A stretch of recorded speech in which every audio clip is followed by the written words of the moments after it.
Hey there, grade 12s. So today we are going to look at spontaneous reactions, and we're going to apply some of the stuff that we did with oxidation reduction back in the very first unit of the course.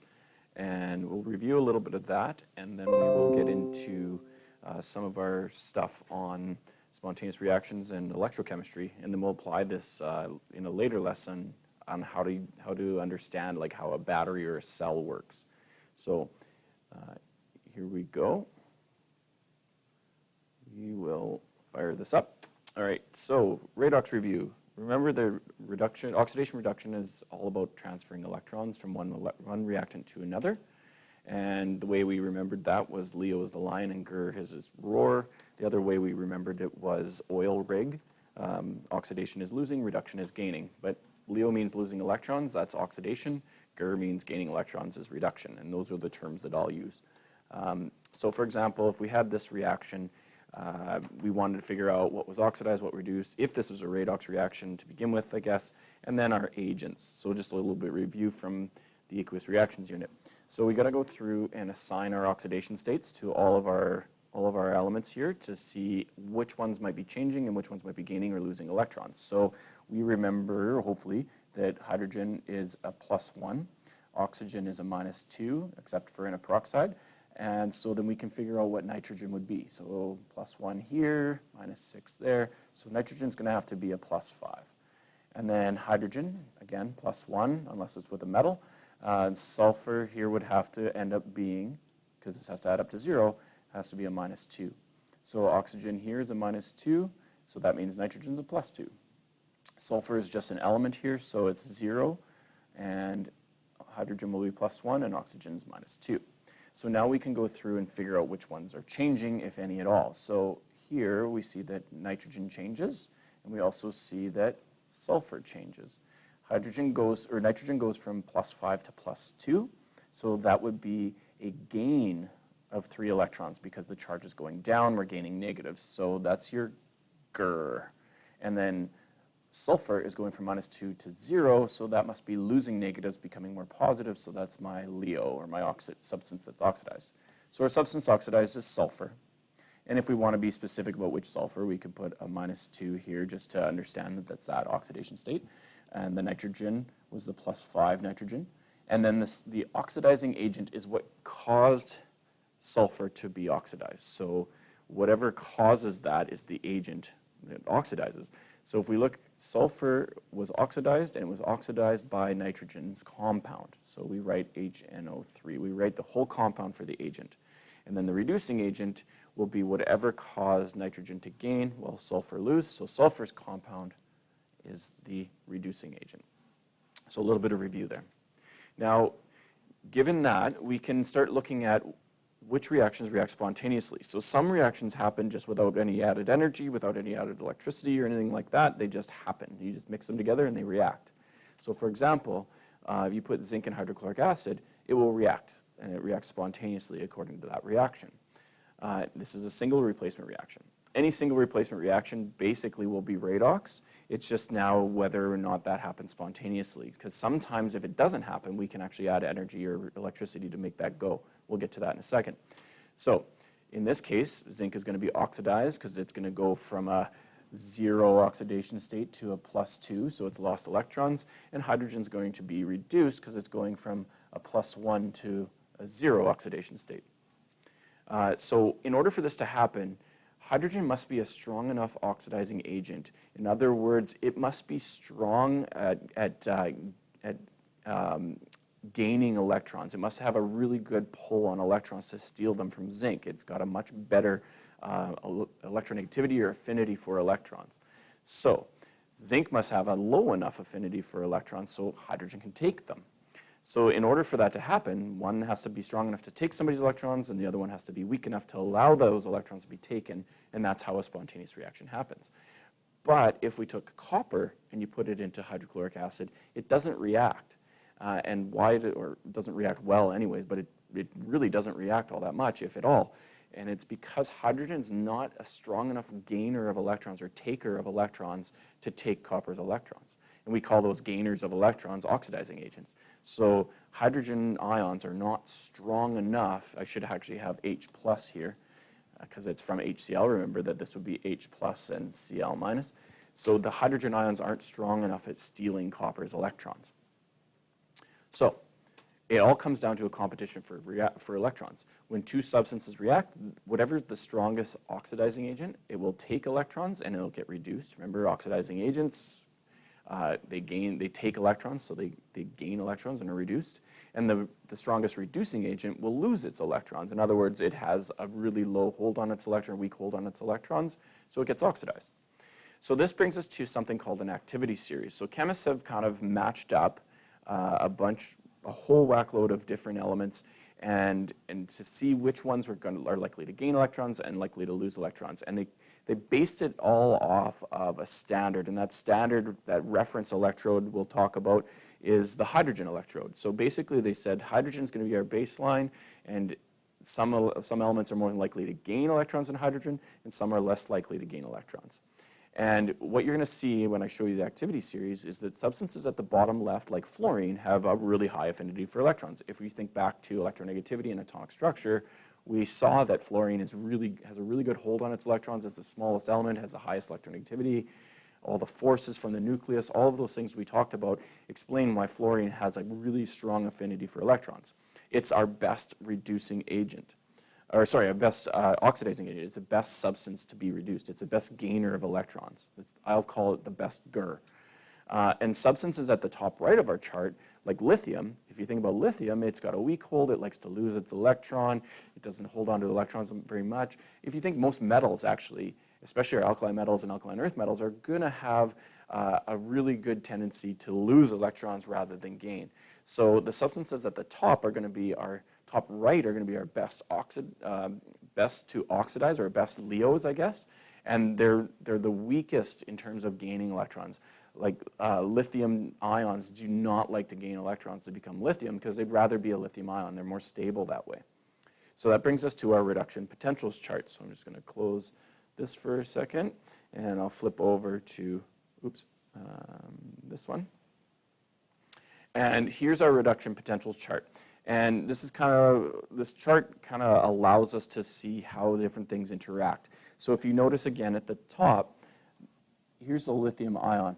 This is very not likely to gain an electron. That's really hard for it to do. It's not going to want to do that because lithium ions are really stable. They've lost their electron. So this is our worst GER, if you will, our worst substance to reduce. However, on the other side, lithium metal is really good at losing electrons, so that's our best LEO. It's most likely to lose. Now, if you go to the bottom, remember fluorine's on the other side of the table. It really wants electrons to fill its outer shell, so fluorine gas is our best GER. And fluorine ions, because they've already gained, they're not going to want to lose those electrons, so this is our worst LEO. Kind of like our acid chart where they're opposites each other. Now, if you look, all of these reactions are written as reduction reactions. That's why we call it the reduction potential chart. And if you reverse the reduction, you get oxidation. So going forwards, lithium here would be gaining an electron and becoming lithium solid, but that's very unlikely. So you could reverse that where lithium solid loses an electron to become a lithium ion. So if you think oxidation reduction, they're just opposites of each other. So we have our best to worst GERs and our best to worst LEOs on this chart. And you're going to see that there's a voltage on the side there, and we'll get to that when we get to electrochemical cells. But that voltage is what we've measured based off of our standard. And if you look, our standard is 0. That's our hydrogen electrode, or a hydrogen half reaction. And so we've just kind of reacted things with hydrogen to see how much electricity they need to react or how much electricity they make when they react. And that's kind of where this falls out. So now we can go back and start looking at kind of how this all works. So it brings us to something called the spontaneity rule. Now, in order for two species to react, one must want to gain electrons more than the other. In other words, one must be a good enough LEO, and the other one's a good enough GER. In other words, a good enough gainer and a weak enough loser for them to react. So any species on our left side of the activity series will react spontaneously or oxidize any species on the right side that's above it.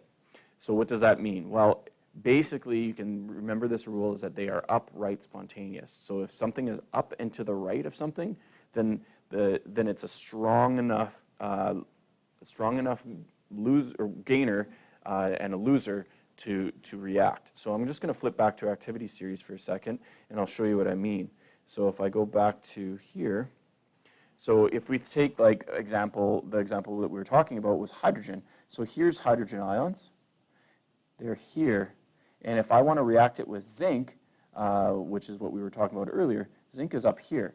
So zinc is good at losing electrons. Hydrogen's good enough at stealing its electrons. We have an upright spontaneous reaction.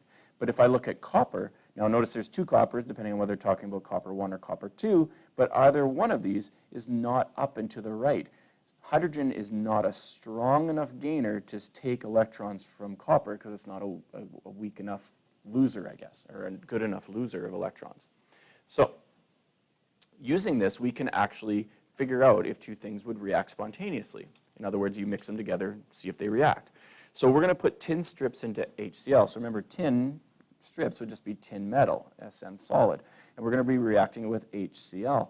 So if you think about what HCl really is, it's really H pluses and Cl minuses. Now, if you look at this reaction, it would be a single replacement reaction where tin and hydrogen would switch spots. Now, we would just, in grade 11, we would just switch them and let it go. But now we're going to look at it a little more closely and see if they actually react. So we're going to look up tin and hydrogen on our reactivity series or activity series to see if they actually react. So we already identified hydrogen here. So now we're going to look for tin. And tin is up here. Now it's not super up and to the right, but it is up and to the right. So there will be a reaction. It's not going to be as vigorous maybe or as energetic as the zinc reaction, but they are up and to the right from each other. So what we can do now is we can write our two reactions and put them together. So when we want to combine our reactions, you're going to see that hydrogen's reaction is here and tin's reaction is here. But the tin, because it's going to lose electrons, that reaction is going to be reversed. So you actually have the reactions on the chart. You just have to reverse the higher one because that's going to be your oxidation reaction, your LEO. So this is what it would look like. Let's make this bigger again. So we have tin strips and HCl. So if you think about the two reactions, so our LEO was the tin. And on our chart, it goes from tin solid to tin 2 plus 2 electrons. I reverse that reaction because it's being oxidized. The reduction reaction would be the hydrogen because it's the lower one. And H plus ions are going to gain, it's 2 H plus ions from the chart, are going to gain 2 electrons to become H2 gas. So if we're actually looking at putting these reactions together, you could do this and add them up, and your net reaction would be tin solid plus, if we put these two reactions, you have tin solid and 2 hydrogen ions, making tin 2 plus and hydrogen gas. Now, one thing I want to make sure that we notice is that the 2 electrons, we have 2 electrons on the right and 2 electrons on the left, so they cancel. If they weren't the same, we would have to balance those electrons, just like we did when we were balancing redox reactions. You have to have the same number of electrons gained and lost. Now, if we were to write that reaction back in grade 11, we would have wrote Sn plus HCl. Tin takes H's place, so tin becomes a 2 plus, SnCl2, and H2 gas. Now, what we're doing here is our net reaction is basically getting rid of the chloride ions, which really are just spectator ions, because these are Cl's here. I'm sorry, I didn't balance this either. There should be a 2 there. There should be a Cl minus here, a couple of those, and there's a couple of Cl minuses here. They kind of just cancel themselves out. So our net, or our overall reaction, the real reaction is between tin and the hydrogen ions. So same thing here. We're going to look up iron and sodium. Why sodium? Well, because iron and sodium are probably going to be switching spots because they're the metals. Bromine would go with iron if this reacts. So let's check our table. So I'll close this down, flip to our table, and we're looking up iron and sodium. So we want to find iron metal, and where is it? Fe. Here it is. And we're looking up sodium ions. So sodium ions are up here. So we see that this is not up and to the right. So that's not going to be spontaneous. So we can just say there's no reaction there, or it's not spontaneous. So not spontaneous. And we don't have to actually do anything else there, because in order to make that reaction go, we'd have to apply energy. And we can get to that when we get to electrolytic cells. So one for you guys to try. So maybe you pause the video, give it a shot, and then follow along after and see if you get the right answer. So this is what it would look like.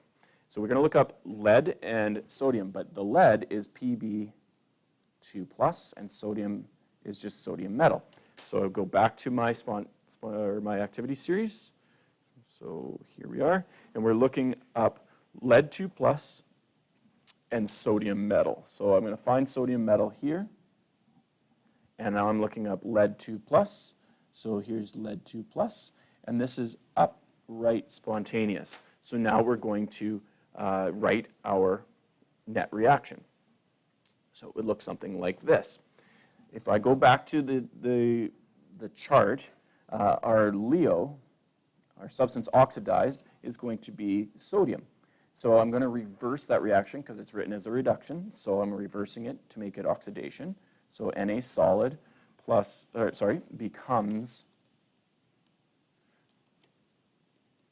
Na plus 1 electron. And then lead, our reduction, or our GR, is Pb2+, is going to gain 2 electrons and become Pb solid. That's straight off the table. Now, I'm going to add those together, but before I do, again, I notice that my electrons lost and gained are not the same. So just like we did when we were balancing equations, balancing redox reactions, we're going to times this whole reaction by 2. So this becomes a 2, a 2, and a 2. So now I can add these because the electrons will cancel. I made 2 electrons, I used 2 electrons, the electrons cancel themselves out. So my net reaction is really 2 sodium atoms reacting with a lead 2+ ion, becoming sodium plus and lead solid. And that's our net reaction. Now the next thing we can do is we can actually, if you have some lab data, you can actually predict what an activity series would look like. And this is basically how chemists have actually come up with the series that we're doing. So if we're going to predict an activity series, we just look at things and see if they react, and if they do, we know that they have to be up and to the right. What you'll notice is the solid metals are always on the right-hand side. So those are the things that are being oxidized, and the ions, the positive ions, are the things that are being reduced. They're gaining electrons. So if I looked here, the indium is actually is losing its electrons, so there's your LEO, and the cobalt is gaining electrons, so that's your GR. So what I'm going to do is I'm going to go through and just kind of organize these in terms of who reacts with who. So I'll start with cobalt 2+ and indium. So cobalt and indium, these two, because they created products, they have to react spontaneously, so they have to be up and to the right from each other. So I'm just going to start somewhere in the middle here. I'm going to write CO2+, and I know that on the other side, IN solid, I should leave myself some room, but I'll just put it there, IN solid would be up and to the right from it. So the reaction for cobalt, because it's becoming CO solid, it has to have gained 2 electrons. But IN is going, we're actually going the reverse direction. So IN is becoming IN2+, and it's gaining 2 electrons. So here we go. We've got this reaction covered because cobalt and indium are upright. Indium is upright from cobalt. Now the next one we're going to look at is copper and cobalt. So since this one reacts spontaneously, I know that cobalt solid is upright from copper. So here's cobalt solid, so copper has to be here. Oh, sorry, not cobalt, copper. And it's Cu2+, and it's becoming copper solid, Cu solid. So Cu2+ plus 2 electrons makes Cu solid. So I've got that reaction covered.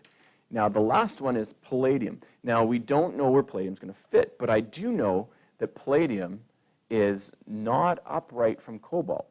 So as long as I put palladium's reaction somewhere below cobalt's reaction, then I'm okay.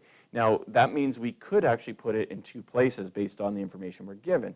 We could put it here, or we could put it here. But as long as palladium is below cobalt, we're okay.